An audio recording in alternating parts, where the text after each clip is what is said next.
Chris, and Coach will take your questions. What was your message to the team following that one, Chris? We got to be tougher.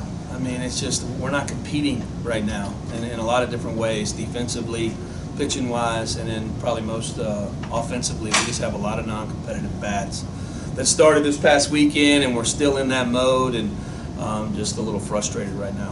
What pulls them out of that? I don't know.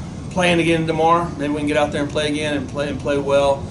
We've had two extremes, so we went from the weekend of all the velo and power arms, and then a little bit softer this tonight. But you got to credit their guys for we just chased a lot tonight. We tried to make too much happen instead of letting the game come to us. What is the challenge of that when you go from that high velo to tonight? I mean, do you feel like guys were pressing or just out in front of balls, or what do you have to see? Well, what happens is when you fall behind in a game like that, that's when they start to press. Early in the game we didn't press. We let things happen, and we actually had a couple more opportunities early we don't take advantage of. Then you get frustrated and you get behind, and then we're fishing all night.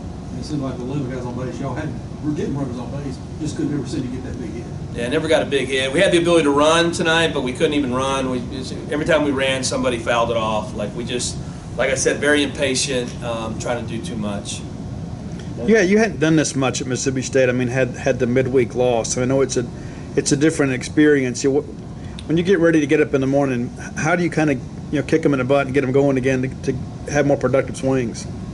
We got to be productive in everything. I mean, we got to get a good start tomorrow. We didn't get a good start tonight. We got to play D, and then we just got to be able to match and put some good at bats together. But right now, I think I said it the other day, we're a good at bat and a good at bat, and then it's a gross at bat, and we have to get out of that piece of. I got to figure out how to put that lineup together so we can avoid some of that.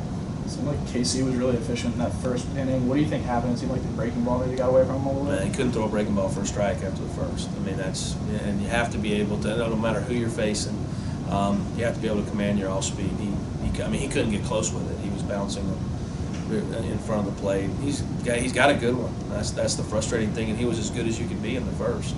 But we got to be able to, and this goes to all our pitchers, we have to be able to pitch after mistakes. I mean, when we make an error, right now we're making an error and then we're making it, then it's a walk and an HBP, and now we're in a jam. So we have to learn just across the board. We got to get a little tougher. I guess the goal in these midweek games, I mean, you've got to, well, you had to win, sir, but also to find the people that are going to help you all year long. Yeah. I guess that's what we're looking for. We're having to figure out our struggling. bullpen. We're figuring out some offensive pieces. We're figuring out a lot of different things right now. But that's what this time of year is for. That's why we play the 2 midweeks early, is so that we can get out there and see some guys and see some arms, and hopefully we'll be a little better tomorrow. You guys got a long outing out of David. I know he pitched a couple of big innings over the weekend. What did you see from him? And I know a few got away from him. I thought he was good until he got in the jam, and then he lost his stuff a little bit. I mean, his stuff has been really good. But you got to be able to throw breaking balls when you're in a jam. You can't just rely on your fastball to get out of bases loaded or second, third. And that's kind of what happened to him. He started bouncing his off-speed stuff. So.